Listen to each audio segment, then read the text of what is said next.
आज का पहला प्रश्न है कि भारत में स्थित निम्नलिखित झीलों में से कौन सी एक झील केरल में स्थित नहीं है।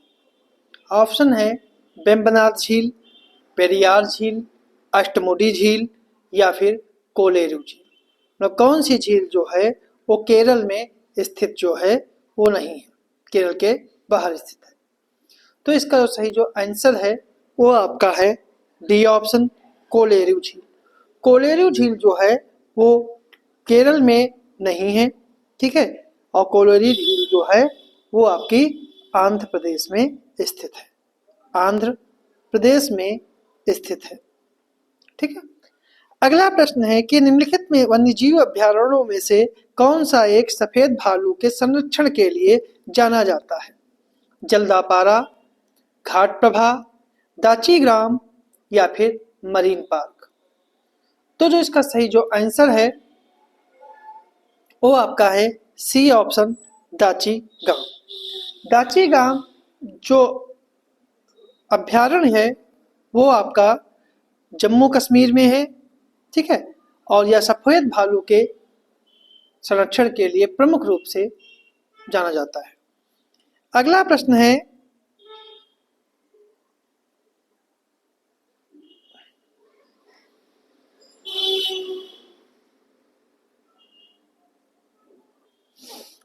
प्रश्न है कि लघुत्तम वर्धन काल का जीओम है। लघुत्तम वर्धन किस काल का जीओम है। तो ऑप्शन है टुंड्रा, सवाना, टैगा और चैपरल। चैपरल यानी वांजवन। तो जो इसका सही जो आंसर है वो आपका है ए ऑप्शन, टुंड्रा। क्योंकि टुंड्रा बायोम का वर्धन काल जो है सबसे कम दिन का होता है, वो लगभग 50 दिनों का लगभग होता है।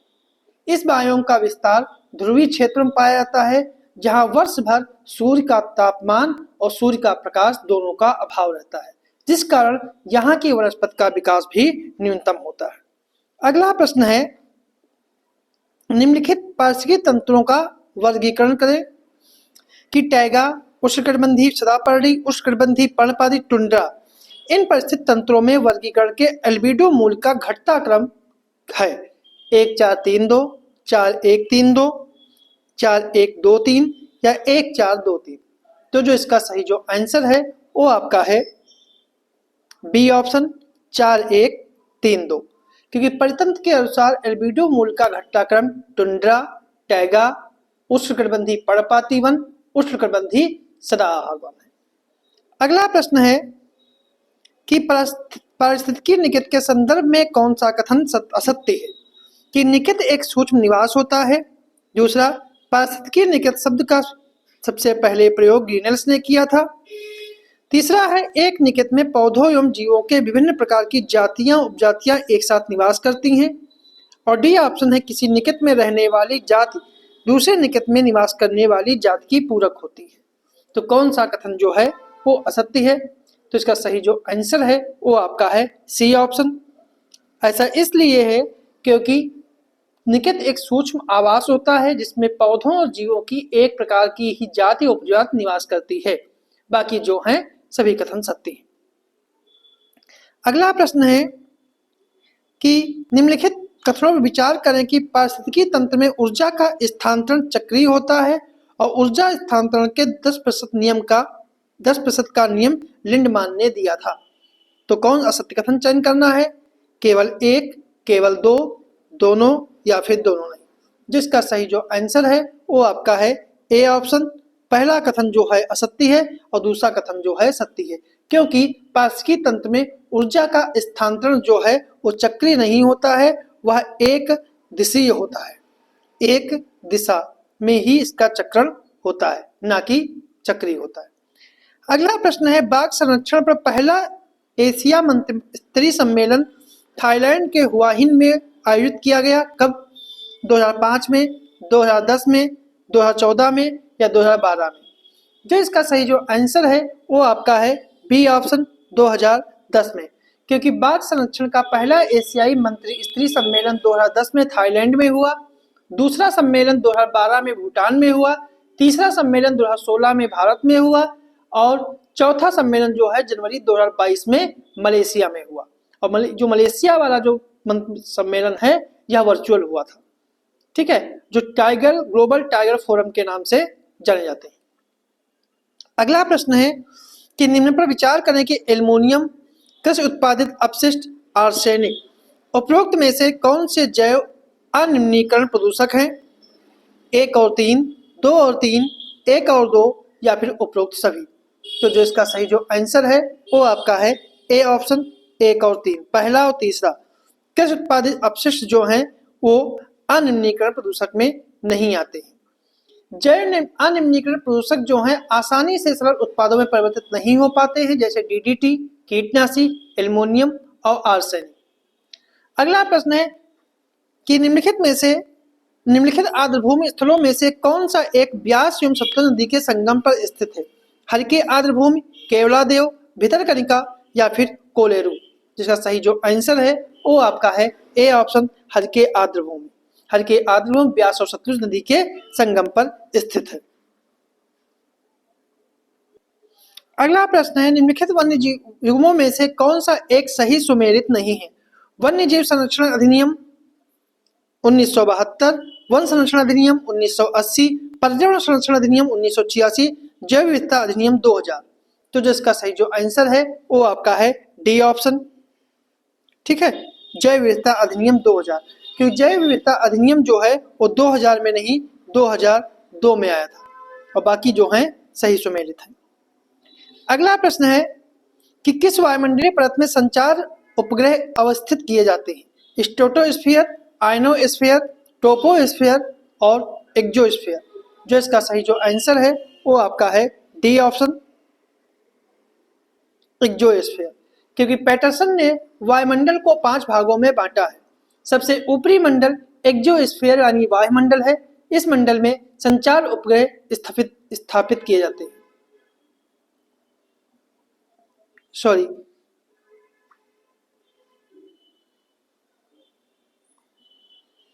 जो संचार मंडल जो है वो आयनोस्फीयर में स्थापित किए जाते हैं, आयन मंडल में। अगला प्रश्न है कि निम्नलिखित पर विचार करें कि मरुस्थल में उगने वाले पौधे जीरोफाइट्स, दलदली क्षेत्र में उगने वाली वनस्पति हाइग्रोफाइट, लवणी क्षेत्र में उगने वाली वनस्पति हैलोफाइट। तो कौन सा सही सुमेलित है? 1, 2, 3, केवल 3, 1 और 2 या फिर इनमें से कोई नहीं। तो जो इसका सही जो आंसर है वो आपका है ए ऑप्शन 1, 2, 3, तीनों जो हैं वो सही सुमेलित हैं। अगला प्रश्न है सर्दिया ओरोबैंकी खरपतवार पाया जाता है चने के खेत में, तंबाकू के खेत में, गेहूं के खेत में या फिर धान के खेत में। जिसका सही जो आंसर है वो आपका है बी ऑप्शन तंबाकू के खेत में। ओरोबैंकी खरपतवार जो है एक परजीवी किस्म का पौधा है जो मुख्य रूप से तंबाकू खेत में पाया जाता है। इसकी विश्व में शीतोष्ण और उष्णकटिबंधीय भागों में लगभग 150 प्रजातियां पाई जाती हैं। अगला प्रश्न है नीचे दिए गए कथनों कारक है कि सौर ऊर्जा तथा उत्पादकता के क्षेत्रीय प्रारूप में घनिष्ठ संबंध होता है और पारिस्थितिकी तंत्र की उत्पादकता मुख्य रूप से सौर ऊर्जा के द्वारा नियंत्रित होती है। तो कौन सा कथन सही है? तो इसका सही जो आंसर है वो आपका है ए ऑप्शन। ए या दोनों सही हैं और एक दूसरे की व्याख्या कर रहे हैं। अगला प्रश्न है कि निम्नलिखित कथनों पर विचार करें कि संख्या पिरामिड में जीवों की संख्या न ध्यान में रखा जाता है। संख्या पिरामिड में जीवों की संख्या को ध्यान में रखा जाता है, उनके आकार को नहीं। और संख्या व ऊर्जा पिरामिड आहार श्रृंखला के आधार पर सीधे अथवा उल्टे हो सकते हैं, किंतु बायोमास पिरामिड सदैव ही सीधा होता है। तो कौन सा कथन सही है? केवल 1, केवल 2, दोनों या फिर दोनों नहीं। इसका सही जो आंसर है वो आपका है ए ऑप्शन। पहला सही है, दूसरा गलत है। ऐसा इसलिए है क्योंकि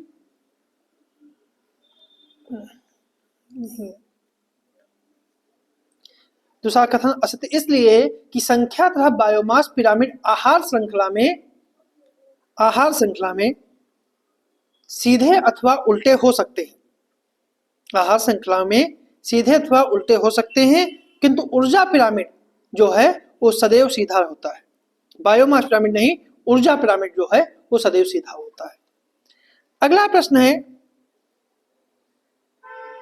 उत्तर प्रदेश का सर्वाधिक नम भूमि यानी वेटलैंड क्षेत्र वाला जिला है सोनभद्र, गोरखपुर, लखीमपुर या फिर हाथरस। तो जो इसका सही जो आंसर है वो आपका है ए ऑप्शन सोनभद्र।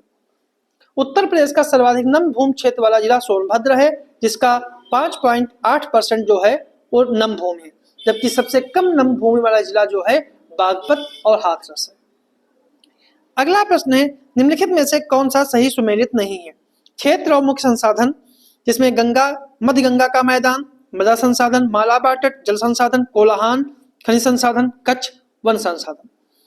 तो जो इसका सही सुमेलित नहीं है, सही आंसर जो है वो आपका है डी ऑप्शन।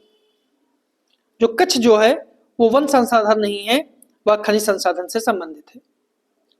अगला प्रश्न है, एल्ड्रोसॉल मिट्टी का विस्तार पाया जाता है पहाड़ी क्षेत्रों में, रेगिस्तानी क्षेत्रों में, समुद्री क्षेत्रों में या फिर मैदानी क्षेत्रों में। जो इसका सही जो आंसर है वो आपका है डी ऑप्शन, मैदानी क्षेत्रों में। एल्ड्रोसॉल रेगिस्तानी प्रदेशों की लवड़ी और क्षारीय मिट्टी है, इसमें ह्यूमस और जल का अभाव होता है। अगला प्रश्न है, निम्नलिखित राष्ट्रीय उद्यानों को उनके स्थापना वर्ष के रूप में व्यवस्थित कीजिए। साइलेंट वैली राष्ट्रीय उद्यान, जिम कॉर्बेट राष्ट्रीय उद्यान, काजीरंगा राष्ट्रीय उद्यान और कान्हा राष्ट्रीय उद्यान। कूट के आधार पर चयनित करना है, 1 3 2 4, 4 2 1 3, 3 1 4 2 या 2 4 3 1। तो जो इसका सही जो आंसर है वो आपका है डी ऑप्शन, 2 4 1 3। ऐसा इसलिए है कि साइलेंट वैली की स्थापना जो है वो 1984 में हुई थी, काजीरंगा की स्थापना 1974 में हुई थी, जिम कॉर्बेट की स्थापना 1936 में हुई थी और कान्हा की स्थापना जो है वो 1955 में हुई थी। तो इसका सही आंसर जो है वो डी ऑप्शन है। अगला प्रश्न है, संख्या का पिरामिड उल्टा होता है, ठीक है, घास स्थलीय परितंत्र में, तालाब के परितंत्र में, गन्ने के परितंत्र में या रेगिस्तान के परितंत्र में। जो इसका सही जो आंसर है वो आपका है सी ऑप्शन, गन्ने के परितंत्र में। गन्ने के परितंत्र में संख्या का पिरामिड उल्टा पाया जाता है। गन्ने का परितंत्र एक प्रकार का परजीवी परितंत्र है। उल्टा संख्या पिरामिड में प्रत्येक पोषण स्तर पर संख्या में वृद्धि होती जाती है। इस प्रकार पारिस्थितिकी पिरामिड वनों में पाया जाता है, जहां वृक्षों का आकार बड़ा होने पर उन पर निर्भर जंतुओं की संख्या अधिक होती है। यह पिरामिड के आधार नुकीला और शीर्ष पर अत्यधिक चौड़ा होता है। अगला प्रश्न है, निम्नलिखित में से किसे आर्कटिक वनस्थल के रूप में जाना जाता है? टैगा बायोम, विश्वती वन बायोम, मानसूनी वन बायोम या फिर टुंड्रा बायोम। तो जो इसका सही जो आंसर है वो आपका है D option, tundra biome. Tundra biome अत्यल्प और विरल जीव समुदाय और दुष्टक परिस्थितियों के कारण आर्कटिक वनस्थल कहते हैं। यह सबसे कम जैव विविधता वाला, जैव भार वाला बायोम है। तो ये थे हमारे आज के कुछ प्रश्न।